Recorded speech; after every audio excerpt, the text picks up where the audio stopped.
ये पूछा है नईम अंसारी ने।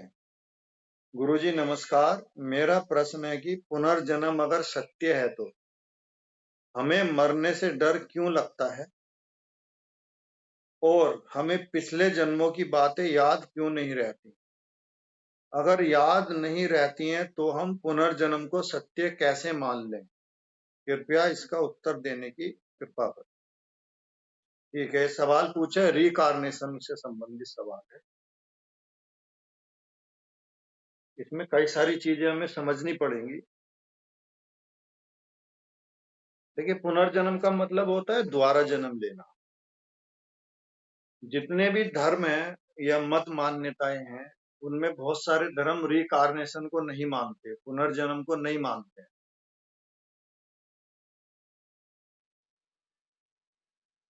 जानते तो हैं कि होता है, बट मानने को तैयार नहीं।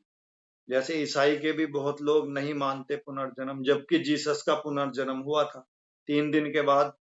ऐसा बोलते हैं कि जीसस दोबारा एक बार प्रकट हुए थे, दिखाई दिए।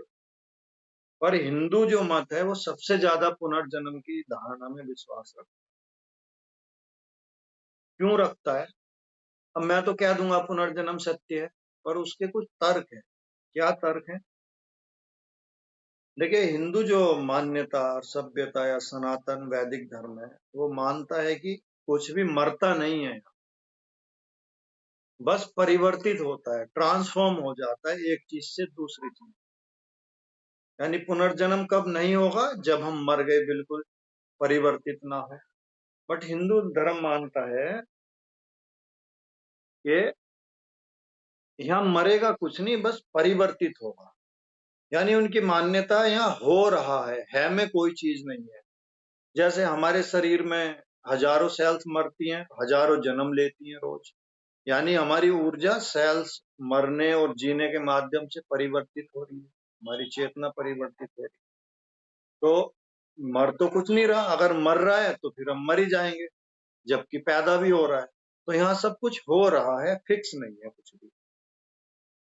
तो हिंदू मान्यता के अनुसार सब परिवर्तित है। जैसे एक मान लो ओस की बूंद है या पानी की बूंद है, उसको हमने विखंडित करा लैब में, तो H2O में कन्वर्ट हो गई। वह मरी तो नहीं ना, परिवर्तित हो गई हाइड्रोजन में और ऑक्सीजन में, इनके मॉलिक्यूल में टूट गई, बट नष्ट नहीं हुई। यानी ऊर्जा जो हम में है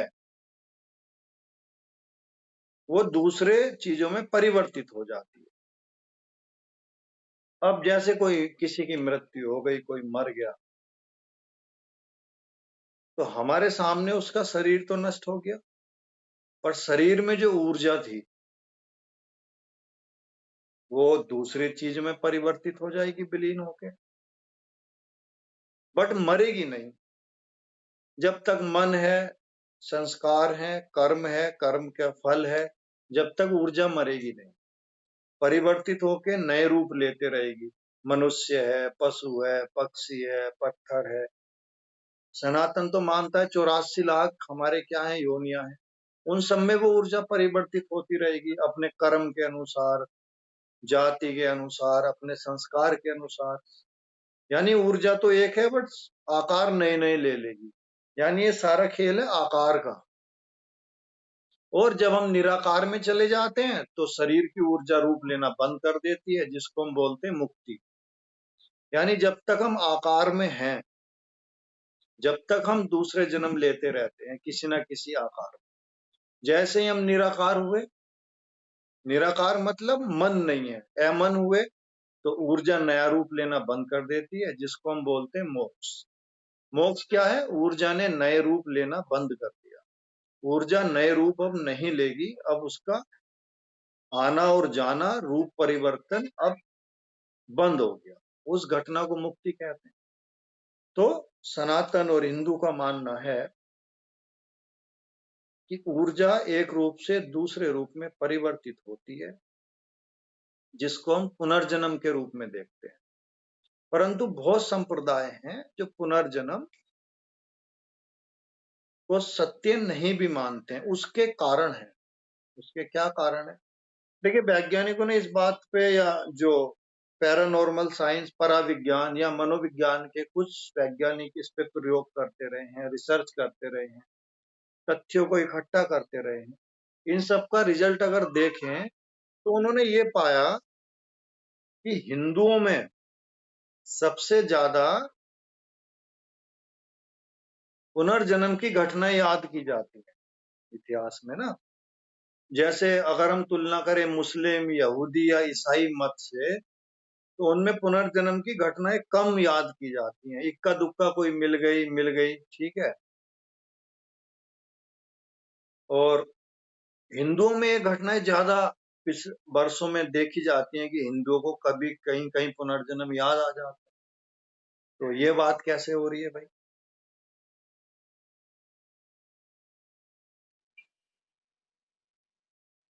ये घटना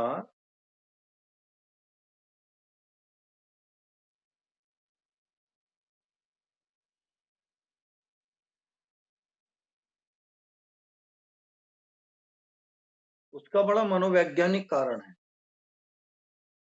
देखिए, हिंदू इस बात को बहुत अच्छी तरह समझ गए थे कि यदि शरीर को ना जलाया जाए तो जो हमारी ऊर्जा है, जिसको आप आत्मा कहते हैं, वो उस शरीर के आसपास भटकती रहती है। ऐसा मानो आप, जैसे आपका घर है कोई, है, और वो टूट गया, मान लिया खंडर हो गया किसी आपदा में, किसी उसमें, तो आदमी सबसे पहले यही कोशिश करता है कि भाई इसी घर को दोबारा बना लें, नए घर की बजाय।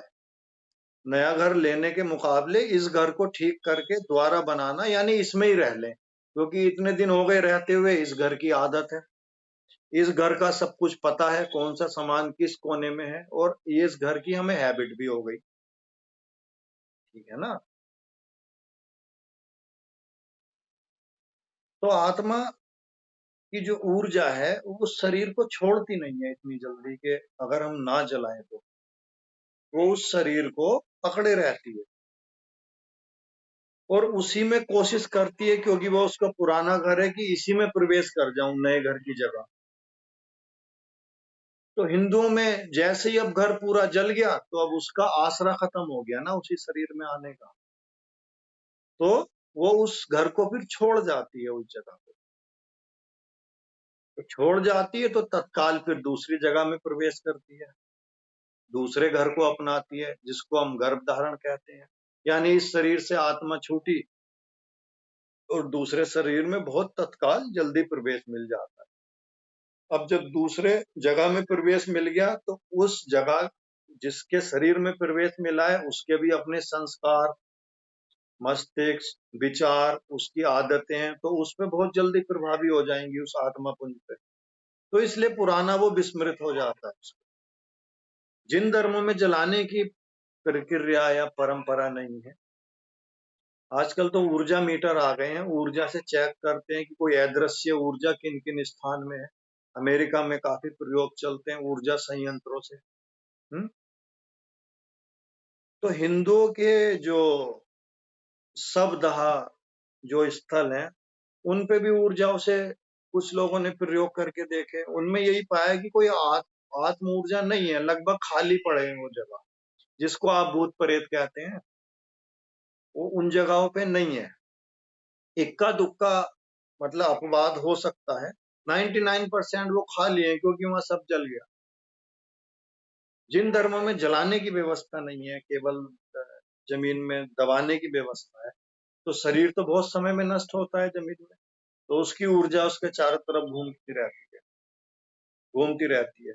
मान लिया किसी की ऊर्जा, किसी का शरीर 1 साल में गला, तो 1 साल तक वो उसको छोड़ना पसंद नहीं करती उस स्थान को, वहीं घूमती रहती है। फिर वो नया जन्म लेती है, तो उनको इतनी जल्दी रिमेम्बर नहीं होता, क्योंकि वो इसी में अटकी हुई है, इसी जन्म में। इसलिए अन्य पंथों में पुनर्जन्म की घटनाएं बहुत जल्दी याद नहीं आती, क्योंकि वो पुरानी जो ऊर्जा है उसी जगह के आसपास घूमती है। इसलिए वो ऊर्जा मीटर से चेक किया गया, जहां पे चीजें जलाई नहीं जाती, उन जगहों पे जिनको आप कह दो आत्म ऊर्जा, भूत प्रेत, ऐसी चीजें हिंदुओं के स्थान शब्दाह से ज्यादा पाई गई है। तो ये कारण भी है कि हिंदुओं को जल्दी याद आ जाता है, क्योंकि वो एक जन्म से दूसरे जन्म के बीच बहुत भटकाव नहीं है उनमें, उस ऊर्जा में। दूसरा बड़ा कारण है कि जैसे किसी की ऊर्जा ने शरीर छोड़ दिया, जिसको हम आत्मा कहते हैं, तो ब्रह्मांड में उसकी ऊर्जा चली जाती है, तो अन्य ऊर्जाएं भी वहां मौजूद हैं, उनके प्रभाव में भी वो ऊर्जा संपर्क में आती है। उसका अपना प्रभाव तो है। जब हमारा शरीर छोड़ती है ऊर्जा, तो क्या क्या चीजें साथ जाती हैं, जिसको सूक्ष्म शरीर कहा गया है। क्या चीजें साथ जाती हैं? हमने जो कार्य किए उनके संस्कार, कार्य तो नहीं जाते, उनकी आदतें, हमारे विचार की आदतें, हमारे काम करने के तरीके, हमारी सूक्ष्म इंद्रियां और मन, ये उस ऊर्जा के साथ चिपक जाते हैं। ऐसे ही और ऊर्जाएं भी ब्रह्मांड में हैं, उनके भी अपने प्रभाव हैं। तो एक ऊर्जा दो ऊर्जाओं के प्रभाव में आती है। जैसे एक कमरे में एक बल्ब है, दूसरा बल्ब जला लिया, फिर तीसरा जला लिया, तो बल्ब भले ही आपस में ना मिले, उनके प्रकाश की परिधि, डायमीटर तो आपस में टकरा ही जाता है। तो एक ऊर्जा दूसरी ऊर्जा के संपर्क में आ जाती है, जिससे वो अपनी दूसरी ऊर्जा की मेमोरी भी प्रभावित करती है उसको, तो सब जिगजैग हो जाता है, इसलिए भी हम भूल जाते हैं। तो मुख्य कारण तो ये दो कारण हैं ऐसे पुनर्जन्म को याद न करने के। एक शरीर से दूसरे शरीर में जो गैप आ जाता है जानने में, उसके कारण भी हम विस्मृत हो जाते हैं कि पुराना जन्म क्या था, कैसे था, किस कारण से था। ठीक है। अब इन्होंने आगे पूछा है, याद क्यों नहीं आती, ये तो मैंने उत्तर आपको दे दिया। पूछा है पुनर्जन्म को सत्य कैसे मान लें। देखिए, सत्य मानने और ना मानने का बड़ा प्रश्न नहीं है। ये प्रमाण देखे जा सकते हैं कि लोगों को पुराने जन्म याद आ जाते हैं, तुम्हें भी आ सकते हैं। आजकल तो पास्ट रिग्रेशन थेरेपी चल गई है, पुराने जन्म में ले जाने की चिकित्सा चल गई है।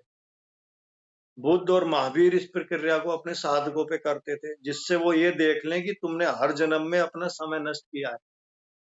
हमें तो यही लगता है ना, हम इस जन्म में गाड़ी बंगला कार ये सब इसी जन्म में खरीद रहे हैं या समय नष्ट कर रहे हैं।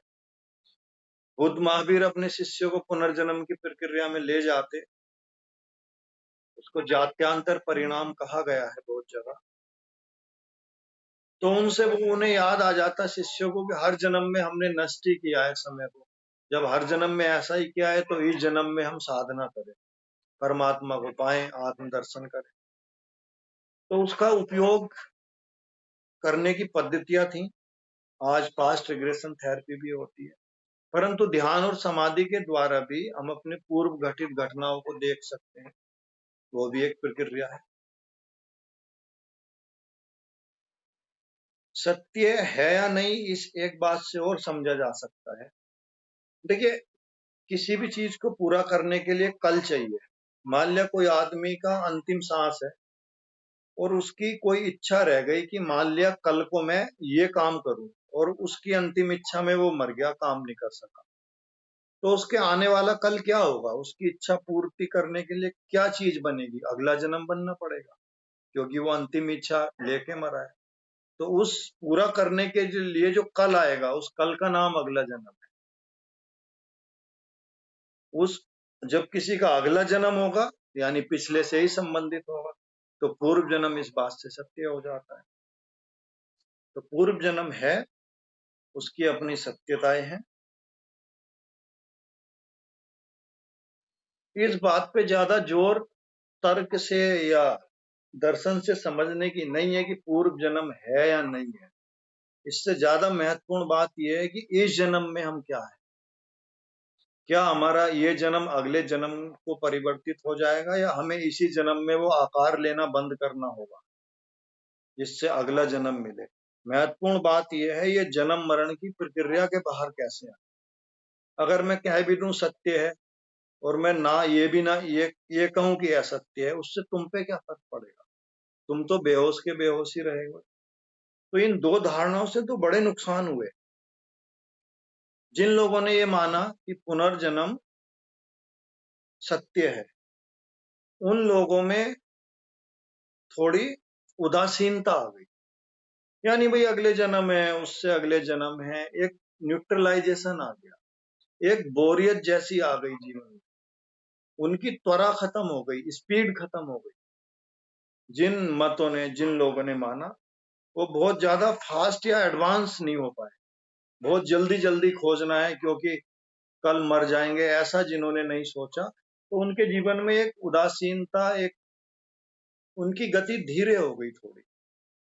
बट जिन लोगों ने ये माना कि पुनर्जन्म नहीं है, यही जन्म है, उन लोगों की गति बहुत फास्ट हो गई। उन लोगों ने सारा जीवन उन्हीं चीज को खोजने में लगा दिया जो कल नहीं रहेंगी, यानी तुच्छ और सांसारिक पदार्थों को खोजने में ही पूरा जीवन नष्ट कर दिया। तो एक पुनर्जन्म नहीं मानने की मान्यता से तो ये हुआ कि इसी जीवन में वो बहुत उग्र और प्रगति करना उन्होंने चाहा, खोजना चाहा। उस खोज के चक्कर में माया और संसार के पदार्थ इकट्ठे कर लिए और आध्यात्म भूल गए। जिन लोगों ने ये पाया कि अगला जन्म है, उससे अगला है, ये प्रक्रिया है, वो लोग बहुत स्लो हो गए, धीरे हो गए। उनकी खोज धीरे हो गई परमात्मा की, कि चलो ये जन्म है, इससे अगले में पालेंगे, इस जन्म में शुरुआत करते हैं। तो ये दो बड़े नुकसान हुए। तो मुख्य बात यह है, पुनर्जन्म है नहीं है इस पे ज्यादा विचार न करके, ये जो जन्म है आपका, ये कितना होशपूर्ण है।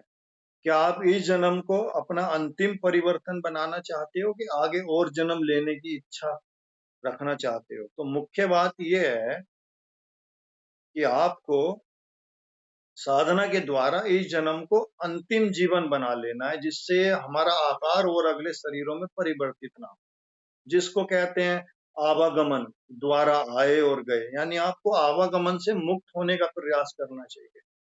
पूर्व जन्म सत्य है या नहीं है, इस पे ज्यादा चिंतन करने की जरूरत नहीं है।